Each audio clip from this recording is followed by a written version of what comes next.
والصحابة أجمعين أما بعد رب اشرح لي صدري ويسر لي أمري واحلل عقدة من لساني يفقهوا صدق الله العظيم وصدق وبلغ رسوله النبي الكريم ونحن على ذلك من الشاهدين الشاكرين والحمد لله رب العالمين.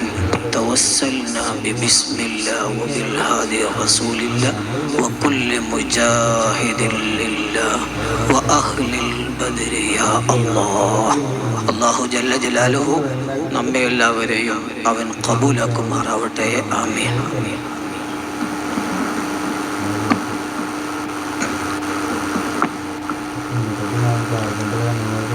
മഹാകവി മോയിൻകുട്ടി വൈദ്യരുടെ ബദർ പടപ്പാട്ടിൽ നിന്ന് ഒരു ചെറിയ ഇശൽ മാത്രമാണ് ഞങ്ങൾ ഇവിടെ അവതരിപ്പിക്കുന്നത്. അനുവദിക്കപ്പെട്ട സമയത്തിനുള്ളിൽ ഇൻഷാ അല്ലാഹ് ദൗത്യം നിർവഹിച്ചുകൊണ്ട് വിരമിക്കുന്നതാണ് എന്ന് അറിയിക്കുകയാണ്. ഇശൽ ചക്രവർത്തി മോയിൻകുട്ടി വൈദ്യർ വിശ്വാസികളാൽ പ്രശംസിക്കപ്പെടുന്നതായ മഹൽ വ്യക്തിത്വമാണ്. അവിടുന്ന് നിർവഹിച്ച ധർമ്മം അത്രയും വീര്യമുള്ളതാണ്. അമ്പിയാക്കളെ കഴിഞ്ഞാൽ ലോകത്ത് ഏറ്റവും ശ്രേഷ്ഠരായ അസ്ഹാബ് മുഹമ്മദിൻ സ്വല്ലല്ലാഹു അലൈഹി വസല്ലം അവരുടെ കൂട്ടത്തിൽ നിന്ന് ജല്ല ജലാലായ റബ്ബ് സുബ്ഹാനഹു വ തആല പ്രത്യേകം സെലക്ട് ചെയ്ത വിഭാഗമാണ് അസ്ഹാബ് ബദർ റളിയല്ലാഹു അൻഹും. 313 ആളുകൾ പ്രബലമായ അഭിപ്രായമനുസരിച്ച് അവരുടെ വീരേതിഹാസം വരിച്ച വലിയ ആ മഹത്തായ സംഭവം ലോകത്തിന്റെ മുമ്പിൽ എല്ലാവരും ആകർഷിക്കുന്ന തരത്തിൽ രചന നടത്തി കൊണ്ടുവന്ന മഹാ വ്യക്തിത്വമാണ് മോയിൻകുട്ടി വൈദ്യർ. അദ്ദേഹത്തിന്റെ വ്യക്തിപ്രവാഹമൊന്നും ഇവിടെ വലിച്ചു നീട്ടി പറയുന്നില്ല, ബർക്കത്തിന് വേണ്ടി ആമുഖമായി ഓർമ്മപ്പെടുത്തി എന്ന് മാത്രം. ഇവിടെ തുടക്കം കുറിച്ച ഗവേഷകനായ മാപ്പിളപ്പാട്ടിലെ ഗവേഷകനായ ഉന്നത്ത് സഖാഫി ഉസ്താദ് അവറുകൾ അറബികളുടെ ആ കാലത്തെ കച്ചവട യാത്രയെ സംബന്ധിച്ച് ഓർമ്മപ്പെടുത്തിയിട്ടുണ്ട്.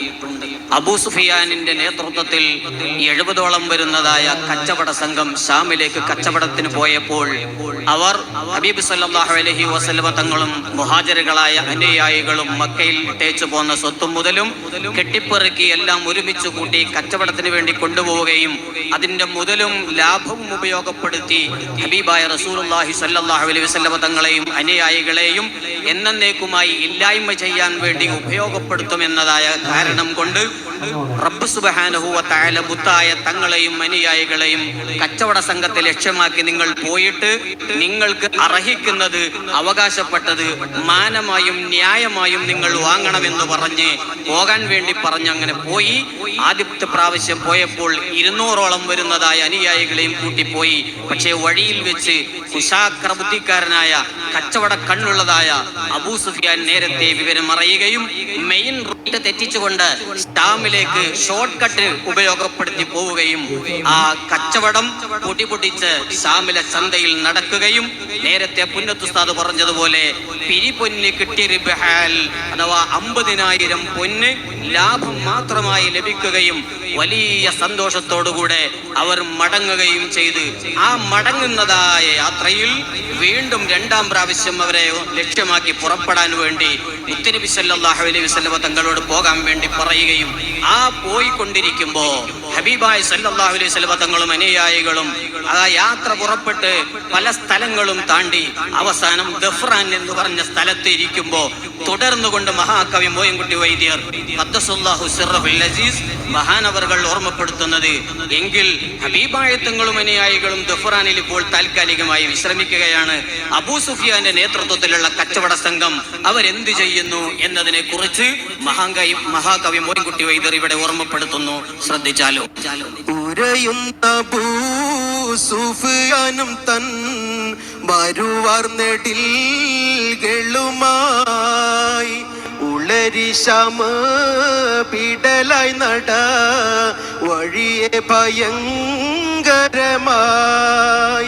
വരും പതയിൽ അലിയാർ നബിയാരെയും അരികൊരയും തരമായി ബശിയാനതിൽ അനുവേഷിത്തും ദിശയാരിലും യുദ്ധമാ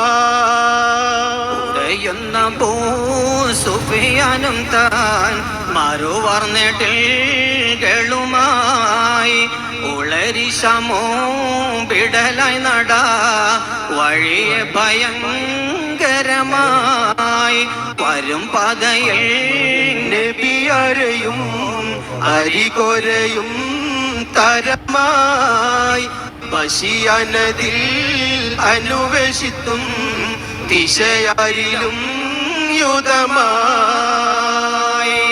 ഉരയുന്നു മഹാകവി പറയുകയാണ്, അബൂ സുഫിയാനും തൻ മരുവാർ നെടിലുകളുമായി അനുയായികളും കച്ചവട സംഘം ഒട്ടകക്കൂട്ടങ്ങളുമായി ഉളരി ശാം വിടലായി നട വഴിയെ ഭയങ്കരമായി.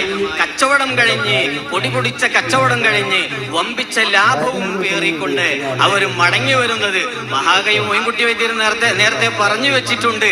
അവര് പോന്നത് അവർ വലിയ ലാഭം എന്ന് പറഞ്ഞാൽ നിറവിമ്പതാഴി നെടിൽ പുറമേറ്റി കാഫിലകൾ ഖറജു തിഹാമുകൊളവേ നിതമാൽ പെരിപ്പമിലും അതതാൾ ചുരുക്കമിലും പതിശാമു വിട്ട് സൈറായി. നിറവിമ്പതാഴി നെടിൽ പുറമേറ്റി കാഫിലകൾ ഖറജു തിഹാമുകൊളവേ വമ്പിച്ച ലാഭമായിട്ട് അവര് തിഹാം മക്കയിലേക്ക് തിരിച്ചു വരികയാണ്. നിതമാൽ പെരിപ്പമിലും അതതാൾ ചുരുക്കമിലും ആള് കുറവാണ്, പക്ഷെ ലാഭം സ്വത്തും മുതലും അവർക്ക് എടുക്കാനും അതിലപ്പുറമുണ്ട്. ആ കോലത്തിലുള്ളതായ പോരലാണ്, വലിയ സംഭവമാണത്. അറബികളുടെ കച്ചവട യാത്ര എന്നൊക്കെ പറഞ്ഞാൽ പരിശുദ്ധ ഖുർആനിൽ ആ യാത്രയെ പരിചയപ്പെടുത്തുന്നുണ്ട്. സൂറത്ത് ഖുറൈശിൽ ഈലാഫി ഖുറൈശിൻ ഈലാഫിഹിം റിഹ്ലത്ത ശിതാഇ വസ്സൈഫ്, ശൈത്യകാലത്തും ഉഷ്ണകാലത്തും യമനിൽ